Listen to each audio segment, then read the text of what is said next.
ಸ್ನೇಹಿತರೆ, ಮೀಡಿಯಾ ಕೀರ್ತಿಯ ಮತ್ತೊಂದು ವಿಡಿಯೋಗೆ ಸ್ವಾಗತ ಸುಸ್ವಾಗತ.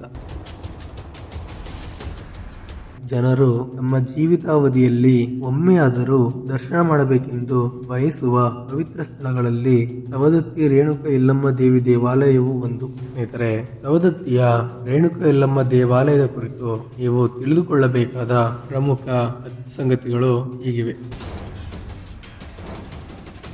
ಸವದತ್ತಿಯ ರೇಣುಕ ಯಲ್ಲಮ್ಮ ದೇವಾಲಯವು ಅತ್ಯಂತ ಪ್ರಸಿದ್ಧ ಮತ್ತು ಶಕ್ತಿಶಾಲಿ ದೇವಿಯ ದೇವಾಲಯವಾಗಿದೆ. ಈ ದೇವಾಲಯವು ಯಲ್ಲಮ್ಮ ಎಂದು ಕರೆಯಲ್ಪಡುವ ರೇಣುಕ ದೇವಿಗೆ ಸಮರ್ಪಿತವಾಗಿದ್ದು, ಇದು ಅದ್ಭುತ ಮತ್ತು ಪುರಾತನ ದೇವಾಲಯವಾಗಿ ಹೆಚ್ಚು ಜನಪ್ರಿಯಗೊಂಡಿದೆ. ಈ ದೇವಾಲಯವು ಸವದತ್ತಿ ಪಟ್ಟಣದಿಂದ ಸುಮಾರು 5 ಕಿಲೋಮೀಟರ್ ದೂರದಲ್ಲಿರುವ ಯಲ್ಲಮ್ಮನ ಗುಡ್ಡದಲ್ಲಿದೆ. ಸವದತ್ತಿಯು ಪ್ರಾಚೀನ ಪಟ್ಟಣವಾಗಿದ್ದು, ಇದು ನಟ ರಾಜವಂಶದ ಮೊದಲ ರಾಜಧಾನಿಯಾಗಿತ್ತು ಎನ್ನುವ ಉಲ್ಲೇಖಗಳು ಇದರ ಕುರಿತಿದೆ. ಇದು ಜಮದಗ್ನಿಯ ಹೆಂಡತಿ ಮತ್ತು ಪರಶುರಾಮನ ತಾಯಿಯಾದ ರೇಣುಕಗೆ ಸಂಬಂಧಿಸಿರುವ ದೇವಾಲಯವಾಗಿದ್ದು, ಅವರ ಕಥೆಯನ್ನು ಪುರಾಣಗಳಲ್ಲಿ ಹೇಳಲಾಗಿದೆ. ಇಲ್ಲಿ ಆಕೆಯನ್ನು ರೇಣುಕಾದೇವಿ ಅಥವಾ ಯಲ್ಲಮ್ಮ ದೇವಿ ಎನ್ನುವ ಹೆಸರಿನಿಂದ ಪೂಜಿಸುತ್ತಾರೆ. ರೇಣುಕಾದೇವಿ ದೇವಸ್ಥಾನವು ಸವದತ್ತಿಯ ಅತ್ಯಂತ ಪ್ರಸಿದ್ಧ ಯಾತ್ರಾ ಸ್ಥಳಗಳಲ್ಲಿ ಒಂದಾಗಿದೆ. ಇದು ಬೆಳಗಾವಿ ಜಿಲ್ಲೆಯ ಅತ್ಯಂತ ಹಳೆಯ ಪಟ್ಟಣವಾಗಿದ್ದು, ಲಕ್ಷಾಂತರ ಭಕ್ತರು ಈ ದೇವಾಲಯಕ್ಕೆ ತಾಯಿಯ ದರ್ಶನಕ್ಕೆಂದು ಭೇಟಿ ನೀಡುತ್ತಾರೆ. ವರ್ಷದ ಯಾವುದೇ ದಿನಗಳಲ್ಲಿ ಈ ದೇವಾಲಯಕ್ಕೆ ನೀವು ಭೇಟಿ ನೀಡಿದರೂ ಭಕ್ತರ ದಂಡನ್ನು ನೋಡಬಹುದು. ಇಲ್ಲಿನ ಯಲ್ಲಮ್ಮ ದೇವಿಯನ್ನು ಕಾಳಿದೇವಿಯ ಜೊತೆಗೆ ಗುರುತಿಸಲಾಗುತ್ತದೆ. ಕಾಳಿದೇವಿಯು ದುಷ್ಟರನ್ನು ನಾಶ ಮಾಡುವ, ಶಿಕ್ಷಿಸುವ ಪ್ರಮುಖ ದೇವಿ ಎಂದು ಕರೆಯಲಾಗುತ್ತದೆ. ಆದರೆ ಅವಳು ತನ್ನ ಭಕ್ತರ ಮೇಲೆ ಪ್ರೀತಿ ಮತ್ತು ಆಶೀರ್ವಾದವನ್ನು ನೀಡುವ ಕರುಣಾಮಯಿ ತಾಯಿಯಾಗಿದ್ದಾಳೆ. ಈ ಅಂಶದಲ್ಲಿ ಆಕೆಯನ್ನು ಇಲ್ಲಿ ಪೂಜಿಸಲಾಗುತ್ತದೆ.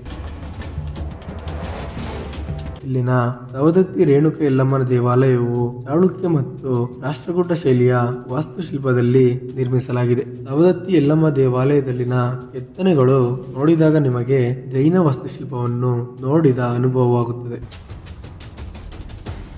ಈ ದೇವಾಲಯವು ತನ್ನ ಆವರಣದಲ್ಲಿ ಗಣೇಶ, ಮಲ್ಲಿಕಾರ್ಜುನ, ಪರಶುರಾಮ, ಏಕನಾಥ, ಸಿದ್ದೇಶ್ವರನಿಗೆ ಸಮರ್ಪಿತವಾದ ಬಹು ದೇವಾಲಯಗಳನ್ನು ಹೊಂದಿದೆ. ಆದರೆ ಇಲ್ಲಿನ ಪ್ರಮುಖ ದೇವಿಯಾಗಿ ರೇಣುಕ ಯಲ್ಲಮ್ಮ ತಾಯಿಯನ್ನು ಆರಾಧಿಸಲಾಗುತ್ತದೆ.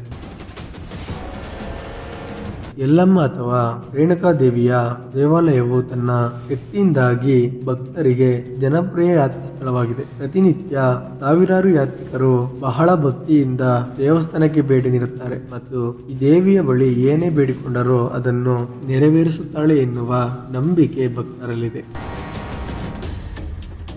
ಸವದತ್ತಿಯ ಜಾತ್ರೆ ಬಾನದ ಹುಣ್ಣಿಮೆ ಮತ್ತು ಭಾರತಿ ಹುಣ್ಣಿಮೆ ಎಂಬ 2 ಮಂಗಳಕರ ದಿನಗಳಲ್ಲಿ 10 ಲಕ್ಷಕ್ಕೂ ಹೆಚ್ಚಿನ ಭಕ್ತರು ಇಲ್ಲಿ ಸೇರುತ್ತಾರೆ. ಈ ಸಂದರ್ಭಗಳಲ್ಲಿ ದೇವಾಲಯದ ರಥಯಾತ್ರೆಯನ್ನು ಕೂಡ ಕೈಗೊಳ್ಳಲಾಗುತ್ತದೆ. ಯಲ್ಲಮ್ಮ ಎಂದಾಕ್ಷಣ ಎಲ್ಲರ ಮನಸ್ಸಿನಲ್ಲಿ ಅಲ್ಲಿನ ಜಾತ್ರೆಯೇ ನೆನಪಾಗುತ್ತದೆ, ಏಕೆಂದರೆ ಸವದತ್ತಿ ಜಾತ್ರೆಯು ಹೆಚ್ಚು ಜನ ಸೇರುವ ಜಾತ್ರೆಗಳಲ್ಲಿ ಒಂದಾಗಿದೆ.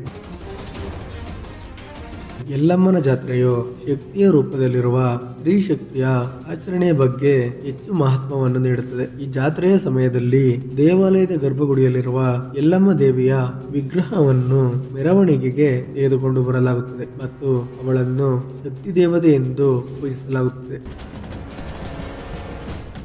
ನವಿಲ ತೀರ್ಥ ಅಣೆಕಟ್ಟಿನಿಂದ ರೂಪುಗೊಂಡ ರೇಣುಕಾ ಸಾಗರವು ಸವದತ್ತಿಯ ತಗ್ಗು ಪ್ರದೇಶಗಳಲ್ಲೂ ಹರಿಯುತ್ತದೆ. ಇಲ್ಲಿ ಜೋಗಳ ಬಾವಿ ಎಂಬ ಇನ್ನೊಂದು ಪವಿತ್ರ ತಾಣವಿದೆ.